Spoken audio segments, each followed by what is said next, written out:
નમસ્કાર, ગ્લોબલ એક્સપ્રેસમાં તમારું સ્વાગત છે। હું આપની સાથે ચેતન। આજના અમેરિકાના તારીખ 20 માર્ચ 2026ના મુખ્ય સમાચારોની વાત કરીશું। અમેરિકામાં રહો છો, અમેરિકાના રોજના અપડેટ જાણવા માટે ગ્લોબલ એક્સપ્રેસને સબસ્ક્રાઇબ કરવાનું ભૂલતા નહીં। આજના અમેરિકાના મુખ્ય સમાચારોની આપણે વાત કરીએ તો શું ટ્રમ્પ સરકારના સેલ્ફ ડિપોર્ટેશન પ્રોજેક્ટ પાછળ કોઈ મોટું રહસ્ય છુપાયેલું છે? સરકારનો દાવો છે કે 22 લાખ લોકોએ અમેરિકા છોડ્યું, પરંતુ લીક થયેલા ગુપ્ત દસ્તાવેજો માત્ર 72,000નો જ આંકડો બતાવે છે। તો બાકીના 20 લાખથી વધુ લોકો ક્યાં ગાયબ થઈ ગયા? શું આ આંકડાઓની હેરાફેરી છે કે લોકો ખરેખર અંડરગ્રાઉન્ડ થઈ ગયા છે? જાણો આ વિવાદ પાછળનું સત્ય શું છે। આ પછીના સમાચારોની આપણે આગળ વાત કરીએ તો અમેરિકામાં ભારતીયોની કમાણી સ્થાનિક કરતાં 80% વધુ। પ્યુ રિસર્ચના આંકડાઓએ અમેરિકન સોસાયટીમાં ખળભળાટ મચાવ્યો। માત્ર 1.4% વસ્તી ધરાવતા ભારતીયો 6% ટેક્સ ભરે છે, પણ શું આ આર્થિક પાવર હવે તેમના માટે જોખમ બની રહ્યો છે? સફળતા પાછળ છુપાયેલી ઈર્ષા અને વંશીય ભેદભાવના વધતા જોખમ વિશેનો આ ખાસ રિપોર્ટ ચૂકશો નહીં। આ પછીના સમાચારોની આપણે આગળ વાત કરીએ તો અમેરિકન પાસપોર્ટ મેળવવાનું સપનું હવે બનશે વધુ પડકારજનક। 2026થી અમલી બનનાર નવા નિયમોના પ્રશ્નોની સંખ્યા 100થી વધીને 128 થઈ ગઈ છે। પણ શું છે આગળ એ રહસ્ય? શું તમે જાણો છો કે કયા 12 પ્રશ્નોના સાચા જવાબ તમારી કિસ્મત બદલી શકે છે? વરિષ્ઠ નાગરિકો માટે ગુજરાતીમાં પરીક્ષા આપવાની ખાસ જોગવાઈ અને નવા બદલાયેલા માળખાની સંપૂર્ણ વિગત જાણવા માટે જુઓ આ ખાસ અહેવાલ। આ બધા જ સમાચારોની આપણે વિગતે ચર્ચા કરીએ। આપ જોતા રહો ગ્લોબલ એક્સપ્રેસ।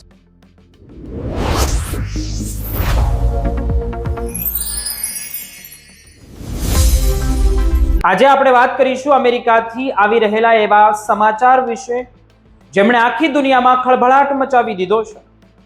ખાસ કરીને એવા લોકો જેઓ ગેરકાયદેસર રીતે અમેરિકામાં વસી રહ્યા છે, રહી રહ્યા છે। રાષ્ટ્રપતિ ડોનાલ્ડ ટ્રમ્પના સૌથી મહત્વકાંક્ષી અને વિવાદાસ્પદ પ્રોજેક્ટ હોમ કમિંગને લઈને અત્યારે મોટો વિવાદ છેડાઈ ગયો છે। ટ્રમ્પ વહીવટી તંત્રએ દાવો કર્યો હતો કે તેમના સેલ્ફ ડિપોર્ટેશન પ્રોગ્રામ હેઠળ લાખો લોકોએ અમેરિકાને છોડીને પોતાના દેશ પરત ફર્યા છે, પરંતુ તાજેતરમાં એક લીક થયેલા એક આંતરિક દસ્તાવેજે સરકારના આ દાવાની પોલ ખોલી નાખી હોય તેવું સામે આવ્યું। આ પ્રોજેક્ટ હોમ કમિંગ શું છે?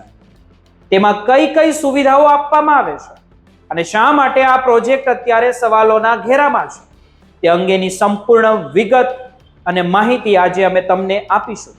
મિત્રો, જ્યારે ટ્રમ્પે સત્તા સંભાળી ત્યારે તેમણે સ્પષ્ટ કહ્યું હતું કે જે પણ લોકો ગેરકાયદેસર ઇમિગ્રેન્ટ્સને દેશમાંથી બહાર કાઢવા કે તેમની પ્રામાણિકતામાં રહેશે, આ માટે તેમણે પ્રોજેક્ટ હોમ કમિંગ શરૂ કર્યો હતો, જેમાં તે લોકો પોતાની મેળે અમેરિકા છોડવા તૈયાર થાય તેમને સરકાર તરફથી ફક્ત મફત વિમાન ટિકિટ અને સાથે $2600 એટલે કે અંદાજે ₹2.25 લાખ એક્ટિવ બોનસ આપવાની જાહેરાત કરવામાં આવી હતી।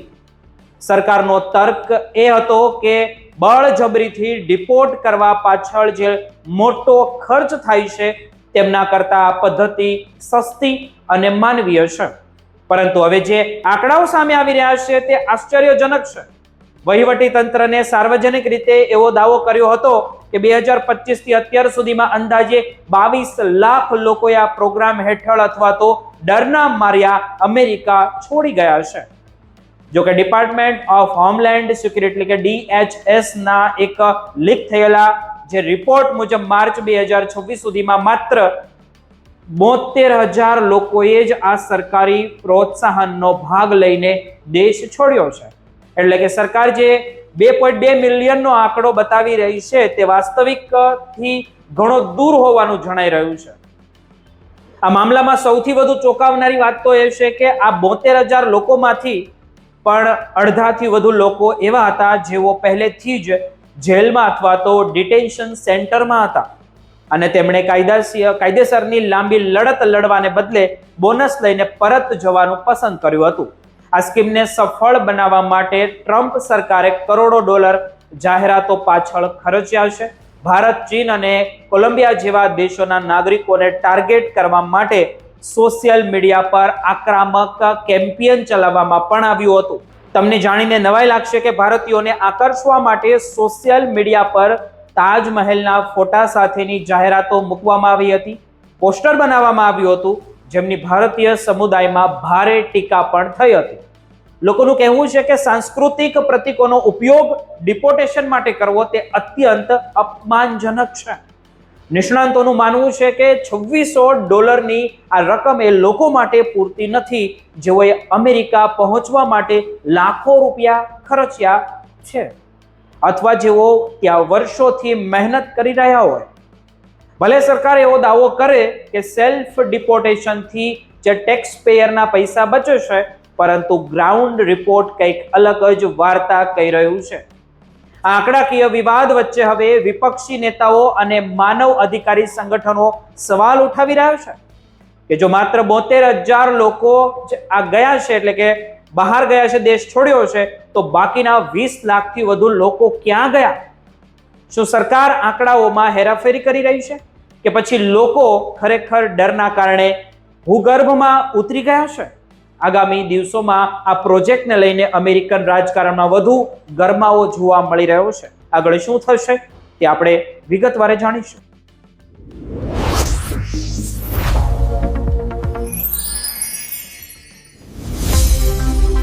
આજે આપણે એક એવા વિષય પર ચર્ચા કરવી છે જે અમેરિકાના સામાજિક માળખામાં એક મોટો ગરમાવો પેદા કરી રહ્યો છે. અમેરિકન ડ્રીમ, જે ક્યારેક ગોરા અમેરિકનોની જાગીર ગણાતું હતું, તે આજે ભારતીયોના હાથમાં જતું જોઈને અમેરિકાના સ્થાનિક લોકોમાં ભારે રોષ પેદા થયો છે અને નફરતની લાગણીઓ જોવા મળી રહી છે, માત્ર ભારતીયો માટે જ. તાજેતરમાં પ્યુ રિસર્ચના જે આંકડાઓ બહાર આવ્યા, તેમણે અમેરિકામાં વસતા સ્થાનિક લોકોની ઊંઘ ઉડાવી દીધી છે. આંકડાઓ દર્શાવે છે કે ભારતીય મૂળના લોકો માત્ર સફળ નથી થયા, પરંતુ તેઓ હવે અમેરિકામાં સૌથી વધુ કમાણી કરતું વંશીય જૂથ બની ગયા છે. ખુશીની વાત છે. આર્થિક અસમાનતા હવે અમેરિકામાં ઇન્ડિયન્સ અમેરિકન્સ વિરુદ્ધ એક છુપી નફરત અને ઈર્ષ્યાનું કારણ બની રહી છે. જો આંકડાઓની વાત કરીએ તો અમેરિકામાં એક સામાન્ય ઘરની સરેરાશ વાર્ષિક આવક $83,700 છે, જ્યારે તેમની સામે ભારતીય પરિવારની આવક $1,51,200 સુધી પહોંચી ગઈ છે. એટલે કે ભારતીયોની કમાણી સામાન્ય અમેરિકનો કરતા પૂરા 80% વધારે છે. આ વિશાળ તફાવતને કારણે જ હવે અમેરિકન સોસાયટીમાં એક પ્રકારનો તણાવ ઊભો થયો છે. સ્થાનિક લોકોમાં એવી ચર્ચા છે કે બહારથી આવેલા લોકો તેમના દેશમાં આવીને તેમના કરતા પણ વધુ સમૃદ્ધ કેવી રીતે થઈ ગયા? સવાલ કરે છે તે લોકો. આ સફળતા પાછળનું સૌથી મોટું કારણ એ આપણા શિક્ષણનું છે. અમેરિકામાં વસતા 75% ભારતીયો ઉચ્ચ ડિગ્રી ધરાવે છે. તે તેમને ખબર નથી? ખબર તો છે. જેમની સામે સામાન્ય અમેરિકનો શૈક્ષણિક દર ઘણો નીચો છે. પરિણામે ટેકનોલોજી, ડોક્ટરી કે પછી મેનેજમેન્ટ જેવા હાઈ પ્રોફાઇલ ક્ષેત્રમાં ભારતીયોનો દબદબો છે, જે સામાન્ય અમેરિકનોને ખૂંચી રહ્યો છે.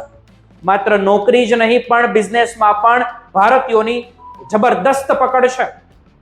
અમેરિકાના કુલ હોટેલ અને મોટેલ ઉદ્યોગોમાં 50-60% ગણી શકાય જેટલો હિસ્સો એકલા ભારતીય મૂળના લોકોનો છે. આ આંકડો જોઈને સ્થાનિક અમેરિકન ઉદ્યોગપતિઓમાં પણ અજંપો છે. તેમને લાગે છે કે ભારતીયોએ અમેરિકાના આખા આર્થિક તંત્ર પર કબજો જમાવી દીધો છે. પરંતુ આ નફરત વચ્ચે એક મોટું સત્ય એ પણ છે કે ભારતીયો અમેરિકાની પ્રગતિમાં સૌથી મોટો ફાળો પણ આપી રહ્યા છે. અમેરિકાની કુલ વસ્તીમાં ભારતીયોનો હિસ્સો માત્ર 1.4% જેટલો નજીવો છે, છતાં તેઓ દેશના કુલ ટેક્સમાં 6% જેટલો તોતિંગ ફાળો કે પછી હિસ્સો આપે છે. એટલે કે અમેરિકાની તિજોરી ભરવામાં ભારતીયોનો ફાળો સૌથી વધુ છે. અને નિષ્ણાતો ચેતવણી આપી રહ્યા છે કે જો આર્થિક અસમાનતા અને સફળતાનો આ ગ્રાફ આમ જ વધતો રહ્યો તો આગામી સમયમાં અમેરિકામાં વંશીય ભેદભાવ અને નફરતની ઘટનાઓ સૌથી વધારે વધતી હોય તેવું દેખાઈ રહ્યું છે. અમેરિકાના યુવાનોમાં પણ એવી લાગણી ઘર કરી ગઈ છે કે ભારતીયો તેમની સારી નોકરીઓ અને તકો છીનવી રહ્યા છે. આ પરિસ્થિતિ આજે અમેરિકાના દરેક રાજ્યમાં પણ જોવા મળી રહી છે. એક પણ રાજ્ય છૂટ્યું નથી આમાં.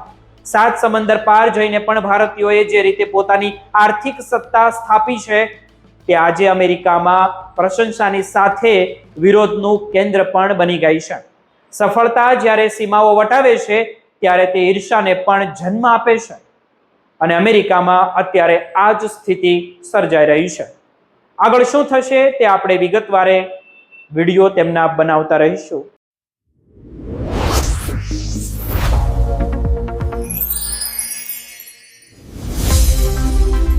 અમેરિકામાં સ્થાયી થયેલા લાખો ભારતીય અને ખાસ કરીને ગુજરાતીઓ માટે એક અત્યંત મહત્વનો સવાલ તો એ હોય છે કે અમેરિકાની સિટીઝનશીપની ટેસ્ટને કેવી રીતે પાસ કરવી.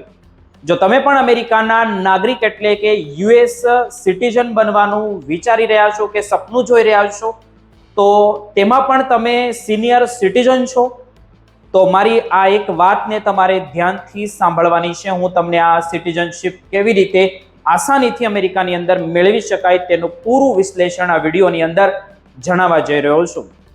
મિત્રો, કારણ કે 2026માં જે સિટીઝનશીપના નિયમો છે તે પૂરી રીતે બદલાઈ ગયા છે. United state citizenship and immigration services દ્વારા સિટીઝનશીપ ટેસ્ટ એટલે કે સિવિક ટેસ્ટના નિયમોમાં મોટા ફેરફારો કરવામાં આવ્યા છે. 2026માં અમલી બનનાર આ નવા નિયમો શું છે તે સમજવું દરેક એનઆરઆઈ માટે ખૂબ જરૂરી છે. અને સાથે સાથે 128 પ્રશ્નોની માયાજાળ શું છે અને સિનિયર સિટીઝન માટે કઈ ખાસ રાહતો પણ જાહેર કરવામાં આવી છે 2026માં. આ તમામ વિગતો પર આજે આપણે કરીશું એક ઊંડું વિશ્લેષણ. અમેરિકામાં ગ્રીન કાર્ડ ધારક તરીકે વર્ષો વિતાવ્યા બાદ દરેક વ્યક્તિની ઈચ્છા અમેરિકન પાસપોર્ટ મેળવવાની હોય છે, પરંતુ આ પાસપોર્ટ મેળવવા માટેનો છેલ્લો અને સૌથી મહત્વનો પડાવ હોય છે નેચરલાઇઝેશન ટેસ્ટ. આ ટેસ્ટના મુખ્ય 4 ભાગ હોય છે: રીડિંગ, રાઇટિંગ, સ્પીકિંગ અને સૌથી અઘરો ગણાતો સિવિક ટેસ્ટ. રીડિંગ ટેસ્ટમાં તમારે આપેલા 3 વાક્યોમાંથી ઓછામાં ઓછું એક વાક્ય સાચું વાંચવાનું હોય છે, જ્યારે રાઇટિંગમાં તમારે 3માંથી એક વાક્ય સાચું લખવાનું હોય છે અને સ્પીકિંગ ટેસ્ટમાં ઓફિસર તમારી સાથે સામાન્ય વાતચીત કરીને તમારી અંગ્રેજી સમજવાની ક્ષમતા ચકાસે છે. પરંતુ જે મોટા ફેરફારો આવ્યા છે તે છે સિવિક ટેસ્ટમાં. અત્યાર સુધી એટલે કે 2008 થી 2025 સુધીના નિયમો ખૂબ જ સરળ હતા, અથવા તો તે ઉમેદવારે 100 પ્રશ્નની યાદી તૈયાર કરવામાં આવતી હતી. અત્યાર સુધી એટલે કે 2008 થી 2025 સુધીના નિયમો મુજબ ઉમેદવારોએ 100 પ્રશ્નની યાદીમાંથી તૈયારી કરવાની રહેતી હતી, પરંતુ 2026 પછી અરજી કરનાર તમામ નવા અરજદારો માટે હવે પ્રશ્નની સંખ્યા વધારીને 128 કરી દેવામાં આવી છે. આ 128 પ્રશ્નના જે અમેરિકાનો ઇતિહાસ, ભૂગોળ, લોકશાહીના મૂલ્યો અને બંધારણને લગતી ઊંડી વિગતોનો સમાવેશ તેમાં થાય છે. પરીક્ષાના માળખાની વાત કરીએ તો ઇમિગ્રેશન ઓફિસર તમને કુલ 20 પ્રશ્નો પૂછશે. પાસ થવા માટે તમારે આ 20માંથી ઓછામાં ઓછા 12 પ્રશ્નોના સાચા જવાબ આપવા અનિવાર્ય છે. એટલે કે તમારે 60% સ્કોર મેળવવો જ પડશે. જો તમે પહેલા 12 પ્રશ્નોના જવાબ સાચા આપી દો છો તો ઓફિસર તમને આગળ પ્રશ્નો પૂછશે નહીં અને તમને સિવિક ટેસ્ટમાં પાસ જાહેર કરવામાં આવશે. અહીં નોંધવા જેવી બાબત તો એ છે કે ઇમિગ્રેશન વિભાગે પ્રશ્નોની સંખ્યામાં વધારો તો કર્યો છે, પણ સાથે સાથે સ્પષ્ટતા પણ કરી છે કે ઉમેદવારોએ જવાબ આપતી વખતે લાંબી કથાઓ કરવાની જરૂર નથી. આ જ સમજવા જેવી બાબત છે. તમારે માત્ર ટૂંકા અને સચોટ જવાબ જ આપવાના છે જો કોઈ પ્રશ્નનો જવાબ એક શબ્દમાં હોય ને તો તેને પણ તમારે માન્ય ગણીને એક જ શબ્દમાં આપવાનો છે. પરીક્ષા દરમિયાન સૌથી મહત્વની વાત તો એ છે કે તમારે ઓફિસર સાથે નમ્રતાથી વર્તવાનું છે અને આત્મવિશ્વાસ જાળવી રાખવાનો છે. જો તમને કોઈ પ્રશ્ન બરાબર સંભળાય નહીં અથવા સમજાય નહીં તો ગભરાયા વગર can you please repeat the question કહીને ફરીથી પૂછી શકાય છે. ઘણીવાર અરજદારોના મનમાં એવો ડર હોય છે કે જો અમે આ પરીક્ષામાં નાપાસ થઈશું તો શું થશે? તો તમને જણાવી દઈએ કે જો તમે સિવિક ટેસ્ટમાં 12 જવાબો સાચા ન આપી શકો તો ચિંતા કરવાની કોઈ જરૂર નથી. ઇમિગ્રેશન વિભાગ તમને બીજી તક આપે છે. સામાન્ય રીતે 2 થી 4 મહિનાની અંદર તમને ફરીથી અપોઇન્ટમેન્ટમાં બોલાવવામાં આવે છે, લાવવામાં આવે છે. ખાસ કરીને આપણે વાત એ છે કે જો તમે પહેલા પ્રયત્નમાં રીડિંગ અને રાઇટિંગ પાસ કરી લીધું હોય અને માત્ર સિવિક ટેસ્ટમાં જ નાપાસ થયા હો તો બીજા પ્રયત્નમાં તમારે માત્ર સિવિક ટેસ્ટ જ આપવાનો રહેશે. રીડિંગ રાઇટિંગ ફરીથી આપવું પડશે નહીં. હવે આપણે વાત કરીએ એવા લોકોની જેમના માટે આ નિયમ ખૂબ જ સરળ બનાવવામાં આવ્યા છે, તે છે સિનિયર સિટીઝન. ઇમિગ્રેશન કાયદામાં એક ખાસ નિયમ છે જેમને 65-20 નિયમ તરીકે ઓળખવામાં આવે છે. જો તમારી ઉંમર 65 વર્ષ કે તેથી વધુ હોય અને તમે છેલ્લા 20 વર્ષથી વધુ સમયથી અમેરિકામાં ગ્રીન કાર્ડ ધારક તરીકે વસવાટ કરી રહ્યા હો તો તમારે 128 પ્રશ્નો તૈયાર કરવાની કોઈ જરૂર નથી. તમારા માટે માત્ર 20 પ્રશ્નોની એક ખાસ યાદી તૈયાર કરવામાં આવી છે જે અત્યંત સરળ છે. પરીક્ષામાં પણ તમને આ 20 માંથી જ 10 પ્રશ્નો પૂછવામાં આવશે અને તમારે માત્ર 6 પ્રશ્નોના સાચા જવાબ આપવાના રહેશે. એટલું જ નહીં, આ કેટેગરીમાં આવતા લોકો પોતાની માતૃભાષા એટલે કે ગુજરાતીમાં પણ પરીક્ષા આપી શકશે. જો કે તેના માટે તમારે તમારી સાથે એક એવા ઇન્ટરપ્રિટર એટલે કે દુભાષિયાને લઈ જવા પડશે જેમને ગુજરાતી અને અંગ્રેજી ભાષા બંને ઉપર સરસ પકડ હોય. ઓફિસર અંગ્રેજીમાં પ્રશ્ન પૂછશે, ઇન્ટરપ્રિટર તમને ગુજરાતીમાં સમજાવશે, તમે ગુજરાતીમાં જવાબ આપશો અને ઇન્ટરપ્રિટર તેમને અંગ્રેજીમાં ટ્રાન્સલેટ કરીને ઓફિસરને જણાવશે. મિત્રો, તૈયારી કેવી રીતે કરવી તે અંગે નિષ્ણાંતોનું કહેવું છે કે 128 પ્રશ્નોને એક સાથે જોઈને ગભરાવાને બદલે તેને નાના નાના ભાગમાં વેચી દેવા જોઈએ. દરરોજ માત્ર 10 પ્રશ્નો પાકા કરવાનું લક્ષ્ય રાખવું જોઈએ. આ ઉપરાંત બડી સિસ્ટમ એટલે કે પરિવારના કોઈ સભ્ય કે મિત્ર સાથે મળીને પ્રશ્નોત્તરી પ્રેક્ટિસ કરવી ખૂબ જ અસરકારક સાબિત થાય છે. જો તમે કોઈની સામે જવાબ આપવાની પ્રેક્ટિસ કરશો તો તમારો સંકોચ જે પણ અંદર હોય તે દૂર થઈ જશે અને અસલ પરીક્ષામાં તમે વધુ કોન્ફિડન્સ રહીને પરીક્ષા આપી શકશો. ખાસ કરીને જે લોકો ગુજરાતી મીડિયમમાં ભણેલા છે અથવા જેવા સિનિયર સિટીઝન જેવો છે તેમના માટે અત્યારે ઇન્ટરનેટ પર ગુજરાતીમાં માહિતી ઘણી બધી ઉપલબ્ધ છે અને ખાસ કરીને અમેરિકન સિટીઝનશીપ મેળવવી એ માત્ર કાયદાકીય પ્રક્રિયા નથી પરંતુ તે એક ગર્વની વાત છે.